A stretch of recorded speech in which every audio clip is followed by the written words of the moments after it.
The name of this video is Conductor Dielectric System Volume.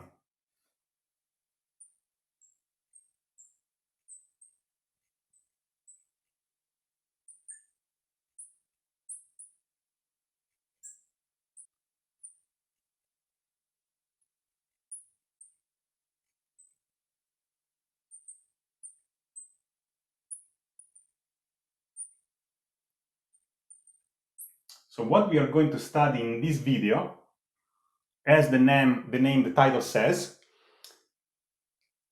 it's a system where we have both conductors and dielectric materials. First of all, we are going to look into the bulk of this system and then eventually the interfaces between these various materials, as always. And so let us first consider ILH materials, so isotropic, linear, and homogeneous dielectric materials.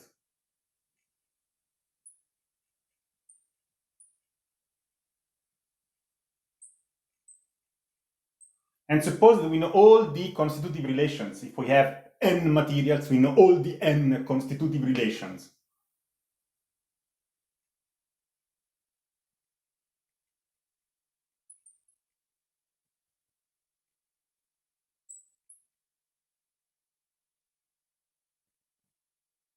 I remind you that for a dielectric material, a constitutive relation relates a capital P vector, the polarization vector, to the electric field vector. Typically, for ILH materials, it's just a proportional of the constant chi, which is constant, so P equal chi E.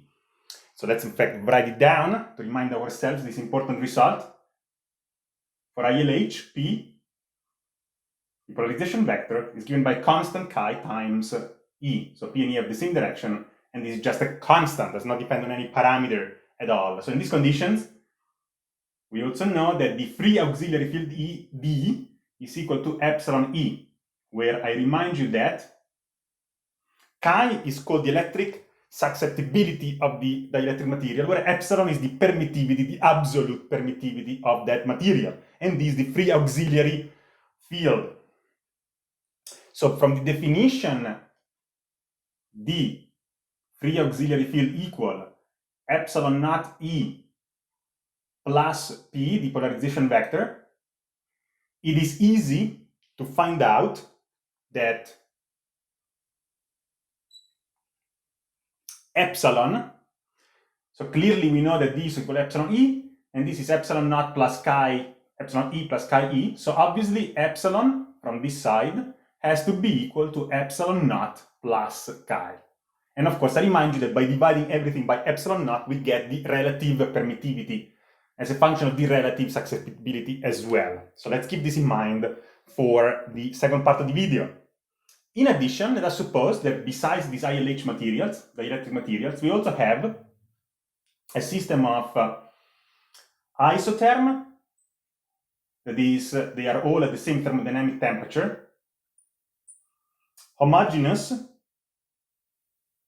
which means every one of these material is made of from the same material, so they are not mixed together.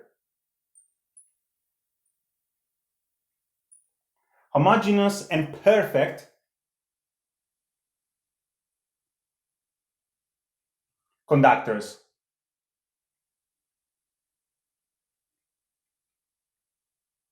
In MEE, macroscopic electrostatic equilibrium. And for these conductors, we know everything.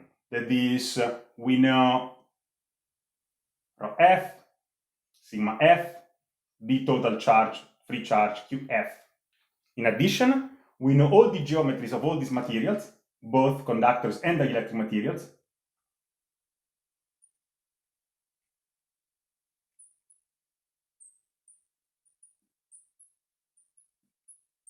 And finally, we know each and every potential difference between each and every pair of conductors.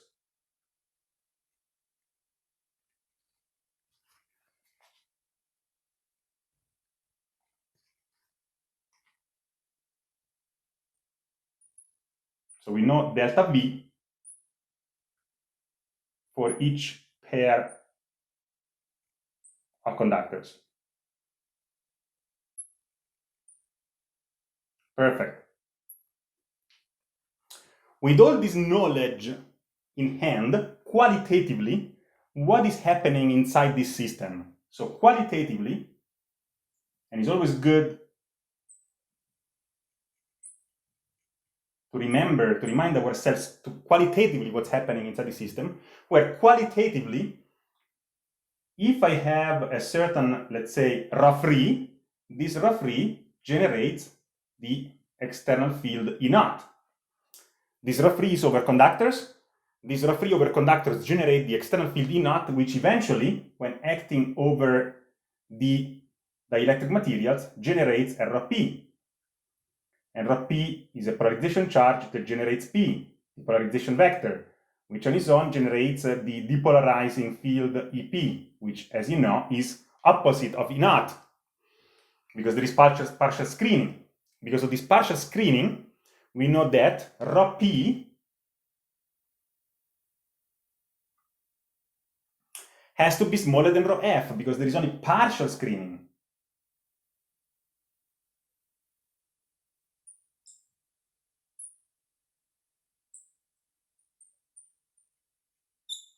Similarly, rho is smaller than rho free, because rho p and rho f must have opposite sign. I will let you think a little bit about that.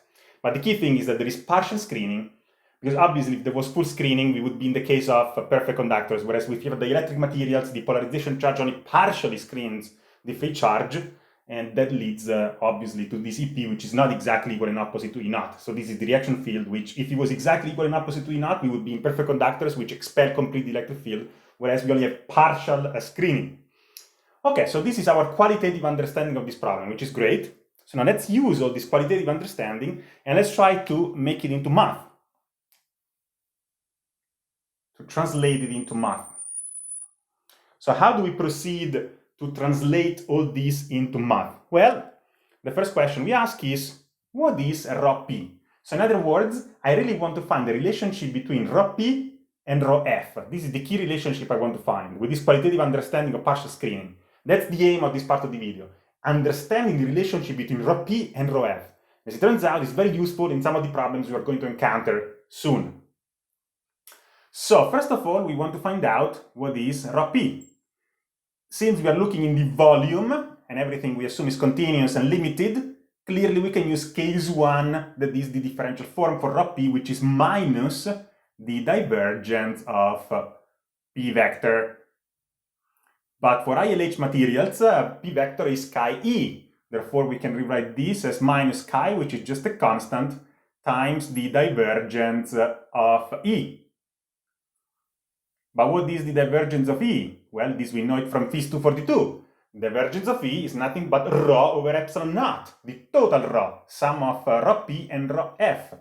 And so here we obtain minus chi divided by epsilon naught from Gauss's theorem in differential form, case 1, times rho. So we're just using Gauss's theorem in differential form.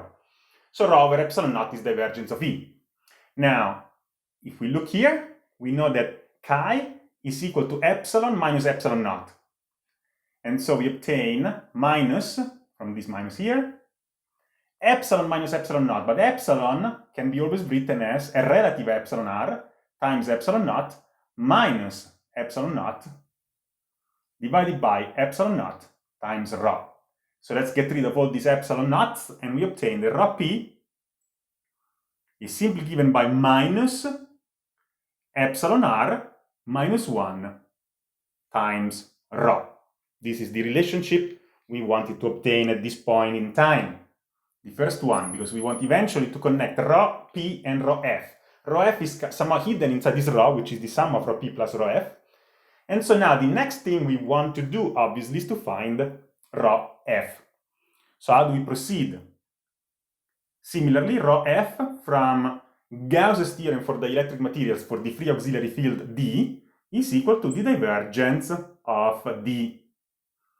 You've seen this a couple of videos ago. Now we know that for ILH materials, D is equal to epsilon E, and so this quantity is going to be epsilon divergence of E.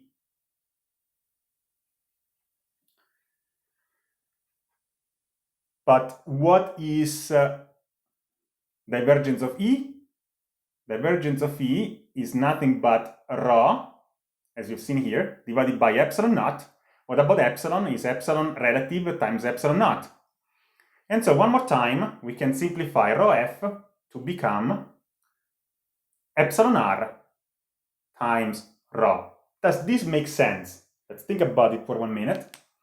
In fact, let us invert it. So if we invert this expression here, we find that rho, which I remind you is given by rho free plus rho p, rho is rho free divided by epsilon r. Now remember that epsilon r is a quantity larger or equal to 1 in vacuum, otherwise it's larger than 1, which means I'm dividing the rho free by something which is larger than 1. So rho is definitely less than rho free, which makes sense because we know that there is a partial screening. So this makes qualitatively totally sense. Now, this inverted expression, we can in fact plugging into this expression up here. By doing so, we solve this system, in other words, and we finally obtain the relationship we wanted between rho p and rho f. Rho p is minus, and we will see now if this is fulfilled or not, is minus epsilon r minus 1 from this relationship here, but rho is nothing but rho free over epsilon r, so it's divided by epsilon r times rho free. Is it true that rho p is smaller than rho f? Yes, because again, epsilon is larger or equal than 1. So in the case it's larger than 1, it says 5. 5 minus 1 is 4. 4 divided by 5, I get minus 4 over 5 rho free. Okay? And so it makes sense that it's less than rho free. And in addition, is opposed to rho free. So it has the opposite sign because there is a screening, but there is a partial screening. If this was exactly equal to minus rho free, there would be a full screening. So we want to have a partial screening. Epsilon r minus 1 over epsilon r is actually means partial, because 4 over 5, for example, in the example I just gave, minus is the screening. So partial screening, that's what this equation is telling us beautifully. In particular, in the special case of, so let's highlight this one. In the special case of epsilon r equal to 1, so what happens when we are in vacuum, epsilon r equal to 1? Well, we know qualitatively we cannot have any polarization. So rho p has to be 0. And in fact, in this case, 1 minus 1 is 0. Rho p, as expected, is equal to 0. And also here, as expected, this partial screening is completely verified. So to summarize this video, we consider a system of conductors and dielectric materials in the volume. So like case 1. We consider ILH dielectric materials. We know all the constitutive relations, that is P equal Ki, D equal epsilon E, with this definition that epsilon is epsilon naught plus chi. So chi is epsilon minus epsilon naught, as we will use later there. The conductors are isothermal, same temperature, homogeneous, same material, and perfect conductors in ME, macroscopic electrostatic equilibrium. We know all the rho F, sigma F, and QF, all the free charges. We know all the geometries of all these objects. We know all the potential differences for each pair of conductors. The potential difference are only needed between conductors, because that's what I usually measure in the lab. Qualitatively, this means partial screening. The rho free on the conductor generates the external field E naught, which polarizes the dielectric materials, generating a rho p and a polarization vector p accordingly, therefore generating a depolarizing field EP. We will come back to the summation of EP and E naught later in a few videos from now. Qualitatively, partial screening means that rho p has to be less than rho f and the sign has to be opposite. Now we use the definitions of rho p, which we have seen many videos ago in case 1, and the definition of ILH materials. This leads to this relationship between rho p and rho. Similarly, we find the relationship between rho f and rho, which makes sense qualitatively. We then solve the system to find the well-known relationship, very famous and important relationship, rho p equal minus epsilon r minus 1 over epsilon r times rho f, which gives 0 rho p when we are in vacuum. As expected, in vacuum we should not have any polarization charge. And that's it.